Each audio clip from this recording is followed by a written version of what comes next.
Um dos encontros mais emocionantes da Bíblia. Deus entra em ação e faz com que Jacó e Esaú se reconciliem depois de anos de separação. E aí, será que você também precisa reconciliar-se com alguém? Será que Deus pode trabalhar no seu coração para que a sua vida, a sua história seja mudada? Então vem comigo nessa jornada que nós vamos aprender sobre reconciliação. Vamos juntos porque teologia é show! Fala pessoal, Deus abençoe a todos, Pastor Roberto aqui, hoje com mais um subsídio das lições bíblicas da Escola Dominical, hoje lição de número 12. Hoje nós vamos falar sobre a reconciliação de Jacó e Esaú. O nosso textuário ele diz assim: então Esaú correu-lhe ao encontro e abraçou-o, lançando-se sobre o seu pescoço e beijou-o e choraram. Está lá em Gênesis capítulo 33, versículo 4.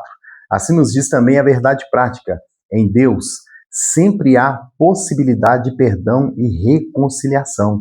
A leitura bíblica em classe dessa lição está em Gênesis capítulo 33, do versículo de número 1 até o versículo de número 10. Vamos nessa lição também explicar que Jacó e Esaú tinham sérios conflitos.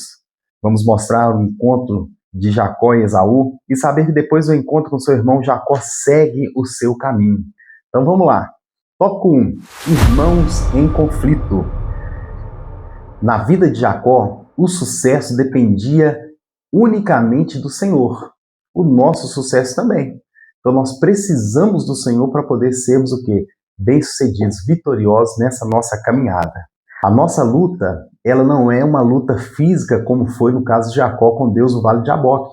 Mas a nossa luta com Deus, ela é em oração, em jejum, em consagração. E nós sabemos que essa luta através da oração é uma luta para que Deus possa nos abençoar. Lembre que Jacó não deixou Deus ir enquanto Deus não o abençoou. Então, se você quer alguma bênção das mãos de Deus, não desista de orar, não desista de buscar, porque Deus, ele ouve a oração daquele que persevera, daquele que crê, daquele que confia. No caso de Esaú, Deus já foi transformando o coração de Esaú. Nem religião, nem casamento, nem outra coisa mais nesse mundo pode mudar o coração de alguém. Somente Deus pode efetuar uma transformação eficaz na vida do ser humano. Por isso que Paulo escreve em 2ª carta aos Coríntios e diz que em Cristo nós somos nova criatura. Esaú resolve as diferenças com Jacó pacificamente. E isso foi o quê? Resposta da oração de Jacó. Lembra que Jacó está com Deus no Vale de Jaboque lutando? O que Jacó diz para Deus? Não te deixarei ir enquanto não me abençoares.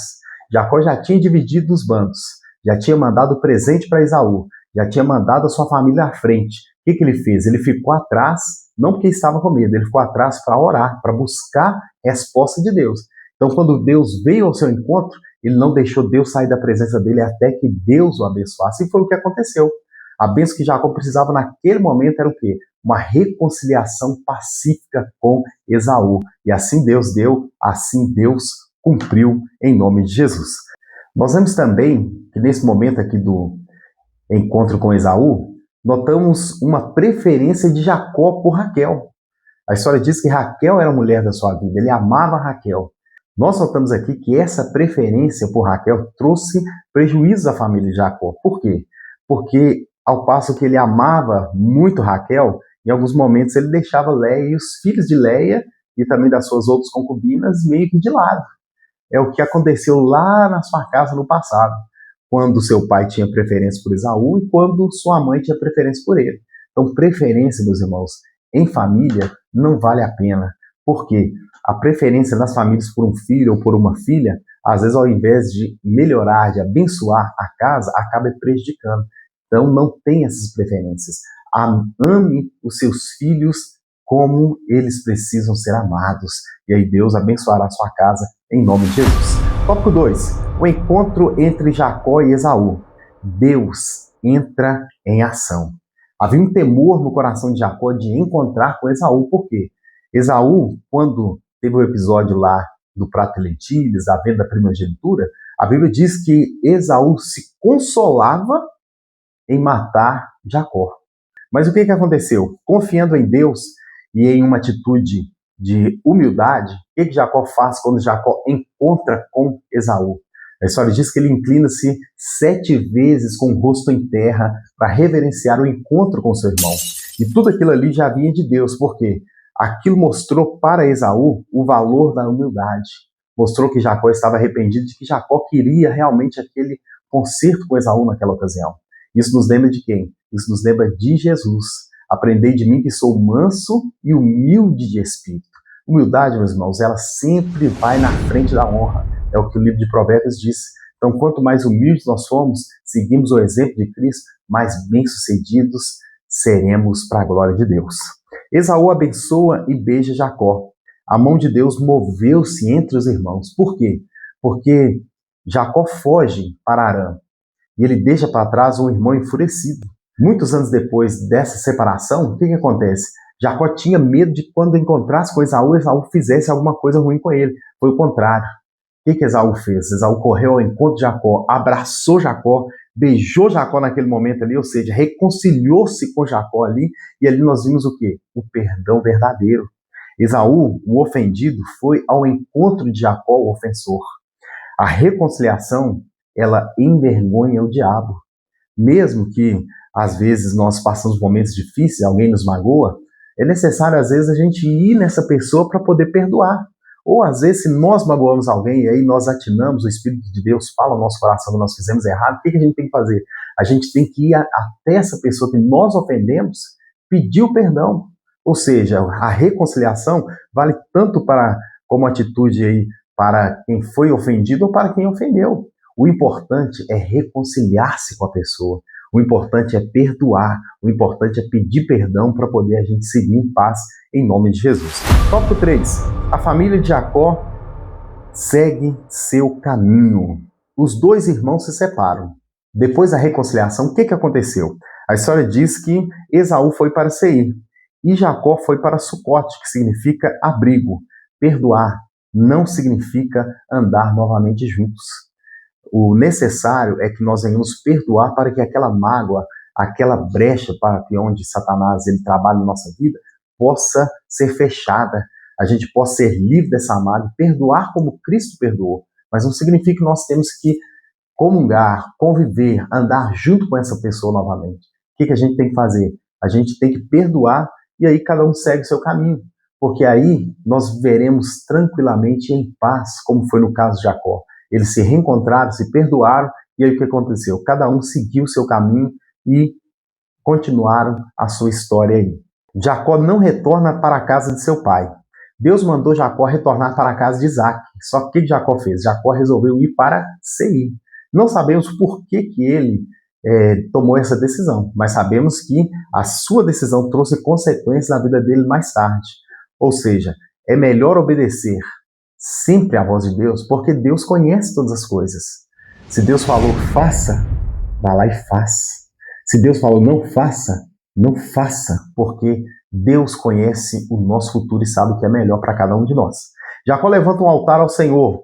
Como Abraão e Isaac, Jacó reconheceu a mão de Deus sobre a sua vida. Ou seja, ele entendeu que tudo na sua vida estava sendo orquestrado pela mão do Todo-Poderoso. E aí eu te pergunto, para quem são os altares que você tem erguido na sua vida? Será que todos os altares são para Deus? Será que todos os altares realmente são para o Todo-Poderoso? Às vezes é bom a gente fazer essa análise, porque ou Deus será o primeiro na nossa vida, ou Ele nunca será o segundo. Deus não quer o vice-lugar, Deus quer primazia na nossa vida. Então nós precisamos observar quais são os altares que nós temos criado no nosso coração. Quais são os altares modernos nos dias de hoje? O tempo que gastamos em rede social, os times de futebol, os atores, os pregadores, os cantores famosos, os filhos, a esposa, a mãe, o pai, o emprego, a profissão, muitas vezes são altares que tiram o quê? O foco de Deus. Em primeiro lugar, na vida de cada um de nós, tem que ser sempre Deus, tem que ser sempre a presença de Deus para poder o nome dele ser em tudo glorificado em nós. Jacó vai até Betel e destrói todos os deuses estrangeiros em sua vida. O que ele faz? Depois de muito tempo ele retorna a Betel e a partir de Betel, aqueles ídolos que Raquel tinha trago da casa de Labão, ele destrói todos para que toda a sua casa possa servir a Deus de maneira eficaz, de maneira sincera, pura e reverente diante da presença do Todo-Poderoso. A nossa conclusão fica assim: os conflitos na casa de Isaac e depois de Jacó são consequências da queda lá em Gênesis capítulo 3. Olha para os irmãos verem. A única instituição criada antes do pecado é a família. Então, desde a criação da família, Satanás tenta destruir a família que Deus tem feito. Só que o que acontece? Mesmo a família sendo atacada pelo diabo desde o início, estimulando contendas, vingança, separação, o Senhor é poderoso para guardar, desde que nós andemos segundo a sua vontade. Então, que o Senhor nos guarde e nos ajude a perdoar como Ele perdoou. Essa é uma lição que fala de reencontro. Essa é uma lição que fala de recomeços, de perdão. Então, se você precisa reconciliar-se com alguém, procure primeiramente a Deus. Ore a Deus para que Deus prepare o coração dessa pessoa e para que você também seja usado por Deus para poder ter uma reconciliação pacífica no nome de Jesus. Lembre-se, precisamos perdoar como Ele também nos perdoou. Continue aí seguindo a gente, nós vamos finalizando por aqui. Continue seguindo a gente aí toda semana, vídeo sobre a escola dominical, toda semana também, vídeo aí de teologia sobre a vida cristã e também os vídeos de oração. Então vamos juntos nessa jornada, porque teologia é show!